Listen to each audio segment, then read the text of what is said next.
Covering news where you live, this is 5 News. Thank you so much for joining us for the latest news and weather where you live. I'm Tiffany Lee. The search for a Barling teen has shifted to a search for answers. Police are now working to find out where she was after disappearing for more than a dozen hours. This caused an Amber Alert. 14-year-old Madison Baker left her house around 5:30 Monday night. She went to go babysit a few houses down from the area of 13th and D Street. But after not showing up, those neighbors called her parents, and Madison's parents then called Barling police. Officers started going door to door looking for the teen, and after searching through the night, Arkansas State Police issued an Amber Alert. ASP is the agency that issues Amber Alerts in Arkansas in response to urgent matters. Police say that a neighbor saw Baker walking down the street and drove her home. The man was questioned and released by Barling police. Investigators say that Baker is okay, but they're not ruling anything out at this time. Established there is an ongoing threat to the community. If there is, of course, we will let you know and let everyone in this community know as soon as we know. The Barling Police Department is working as hard as they can to make sure this is a safe community for families, a safe community for children, and a place that folks want to raise their families. Investigators hope that a forensic interview with Baker will shed some light on where she was for about 16 hours and how she ended up back on her street. And before we get to some more of the top stories in our area, let's take a look at the forecast for your Thanksgiving week. Hey, Steven, so it's looking like it's going to be a little bit warmer.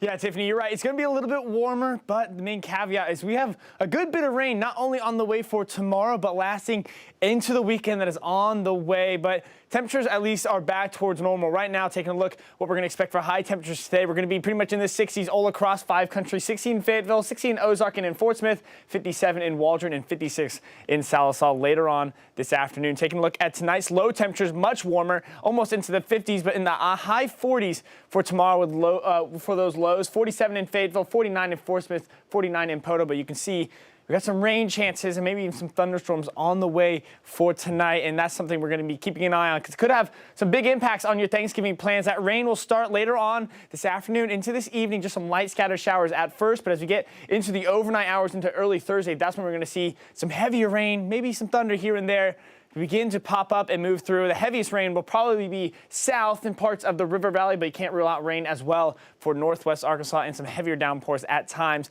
And then as we move throughout the day, through the middle part of the day, that's when we're going to see the first part of rain begin to move out, and through the rest of the day and into Friday, those shower chances will decrease. But as we get into Saturday, another chance for some storms. But taking a look at Thanksgiving forecast, we're going to be in the 50s for northwest Arkansas for Thanksgiving, and then a similar story, we're going to be in the mid 50s for the River Valley as we get later into Thanksgiving. So temperature-wise, it's going to look nice, but we do have that rain on the way. And then taking a look at the 7-day forecast, we're going to be getting a little bit cooler as we get into Friday and Saturday after that rain front moves through. But by Saturday, it could have another low-pressure system bringing some rain into the area. But as we wrap up the next 7 days, that's when we're going to see those temperatures rebound just a little bit, get back up into the 60s for northwest Arkansas before potentially more rain next Tuesday. And then for the River Valley, going to have relatively average temperatures for this time of the year, but multiple chances for rain, not only on this Thursday for Thanksgiving, but also next Saturday and into Tuesday. Now, let's send it back over to Tiffany with another look at today's headlines.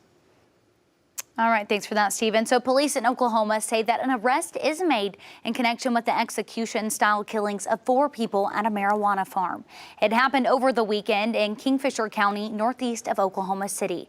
The OSBI says that Wu Chin was arrested in Miami Beach, Florida. It adds that the arrest came after a car tag reader flagged a vehicle that he was driving. Chin is being charged with murder and shooting with intent to kill and will face extradition to Oklahoma. Grab-it man Richard Barnett, one of the most prominent people seen storming the Capitol on January 6th, will most likely have his trial delayed again, possibly this time until March.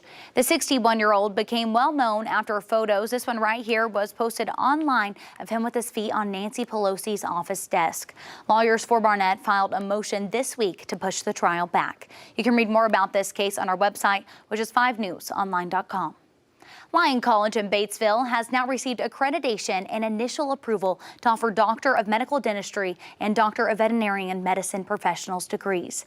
Now, this will be the state's first dental and veterinary medical schools. Now, the Institutional Actions Council has also approved a request to open a branch campus in Little Rock to house the new programs.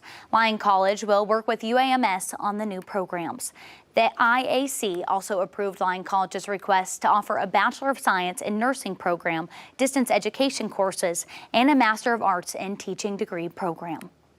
And continuing supply chain challenges for parents who feed their baby formula. Brooke Buckner with our Little Rock station looks into what parents are having to do now to keep their family fed. It's definitely a struggle. It's very nerve-wracking. First-time mom Bailey Shell says finding formula for her newborn Adelie is a challenge. The only one you can find in stores right now is Gerber. But she feeds Adelie Enfamil Gentle Ease, which she says is hard to come by. The only place I've been able to get it is Walmart's website to have it delivered same day, but it's not on their shelves. Mom Abby Johnston knows that struggle too and is now helping others. We actually have some formula left over from when we were in a bind trying to find formula. And I seen a girl's post the other day who needed some, and so we were able to give back to her for what people had done to us. Johnston says there weren't many formula options out there for her daughter with allergies, so she relied on the hypoallergenic formula Nutramigen. Now she says other parents are searching for it. It's not a fun feeling when you can't find formula for your baby. Lactation consultant Sandra Rodocker says she's noticed empty formula shelves when shopping and says it's common for stores to not put out all of the supply, especially with Nutramigen. There's a lot of theft issues with it because it is expensive, but their baby needs it. If you can't find your usual name brand formula for your baby, she recommends trying the off-brand. A lot of the store name brands are just as good as the name brand. So as long as it says infant formula, it's been through FDA testing, it is where it's supposed to be. She says do your research and talk to a pediatrician if you're looking to make a switch. Knowing that there's a shortage again, it's just disheartening because not a lot of parents have support on their lactation journey, and some have to go back to work super quickly. So they do the best that they can. And so we just try to fit in and help as we can. That was Brooke Buckner reporting. The Arkansas Department of Health recommends reaching out to your local county WIC office if you're struggling to find the formula that you need. Those are some of your top headlines on this Wednesday. We'll continue to follow the news all day long. You can catch up with us again this evening on your 5 News at 4, 5, and 6. I'm Tiffany Lee. Have a great day.